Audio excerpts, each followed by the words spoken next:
Hello, everyone. Hello, everyone. This is Alex. Welcome back to our mini proof series. This is video number 2. In these next couple of videos, we'll be talking about some other proof methods, starting with induction, the subject of this video. So remember from last time, we did an example of a direct proof, but what if we wanted to take another approach? Well, we could really go on with like plenty of cool examples, right? One of which we'll come around to in the next video, but let's jump straight into it. Induction. Simply put, let's consider the analogy of like a bunch of dominoes, right? Actually, an infinite number of dominoes, but I guess we'll come back to that later.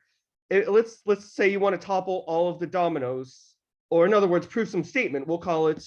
Well, generally we like to call it S of n for statement, I guess, where S of n is some statement in terms of a variable n, and this n goes from 0, 1, 2, 3, and so forth, right?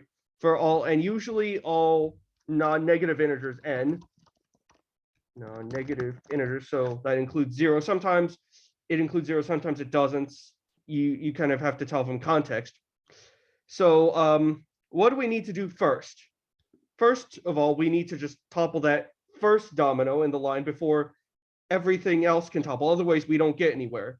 And in math terms, that translates to first proving the statement S of n for some base case, which is the smallest or the first n for which the statement's true.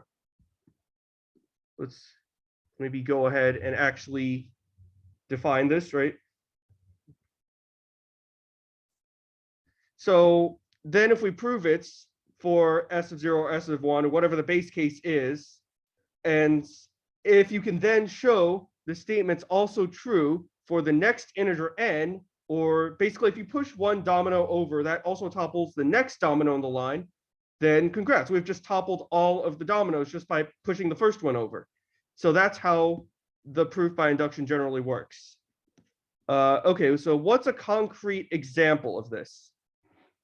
Well, here's a classic one. Let's prove by induction that the sum of the first n positive integers, which is also called the nth triangular number, let's prove that that's given by the formula n times n plus 1 over 2, or n squared plus n over 2, I guess.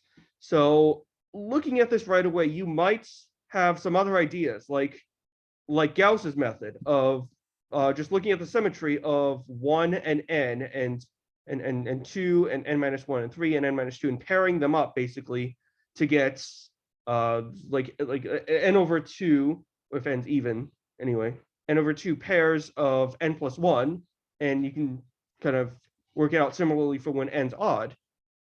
But we want to prove this by induction. Well, so far I guess it's good that we have some motivation for this identity, but let's try and do this actually inductively. So what's our base case going to be? Well, I guess first of all, what's the smallest value of n for which the equation even holds true? It says for all positive integers n, so we're going to want to start with n equals 1, right? So we'll just take n equals 1. On the left-hand side, well, it starts from n equals 1. And if you plug in n equals 1, you get 1 on the left-hand side. And then on the right-hand side, you get 1 times 2 divided by 2, which is just 1. So that's it. That's the base case. 1 equals 1, which is just true. So we're done the base case, right? And now what about the inductive step? How can we show that if domino number n falls over, so must domino number n plus 1 and the entire chain of dominoes, which proves the statement true? Well, this is the part where we assume the statement's generally true for some n that we take as a fixed quantity or some arbitrary n, and then we also show that it's true for n plus 1 for the next value of n. So we have to assume the formula holds for a given n, then you want to show it's s n plus 1 is also true, right? And how can we do that? Well, for this, we have to substitute in n plus 1 in place of n, because that would be what you get when you expand out s n plus 1, right? And so if you go back and plug in n plus 1, what we get is that 1 plus 2 plus 3 all the way up to n plus 1. Now, what that is that's just adding an n plus 1 onto the original left-hand side, because it was 1 plus 2 plus 3 up to n at first, right? And now you're adding another n plus 1. And then on the right-hand side, when you plug in n plus 1, we started off with what we start off with. We started out with n times n plus 1 over 2. So when you plug in n plus 1 into that guy in place of n, what you should get is n plus 1 times n plus 2 all divided by 2, right? And now we're assuming, remember, we're assuming that the original statement was true for all, and for this given n, right? So what we had originally, n times n plus 1 over 2. Let's maybe go up here and actually check. This is true. N times n plus 1 over 2. This is what we're left to show, basically, right? That n times n plus 1 over 2 plus n plus 1 is equal to n plus 1 times n plus 2 over 2.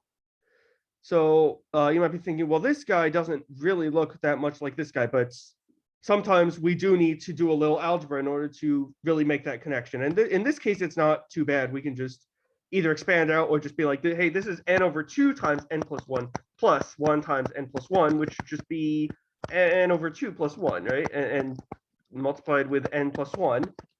That n over 2 plus 1 guy, that guy is going to be n plus 2 over 2 times n plus 1. So there we go. We're pretty much done, right? N plus 1 times n plus 2 over 2.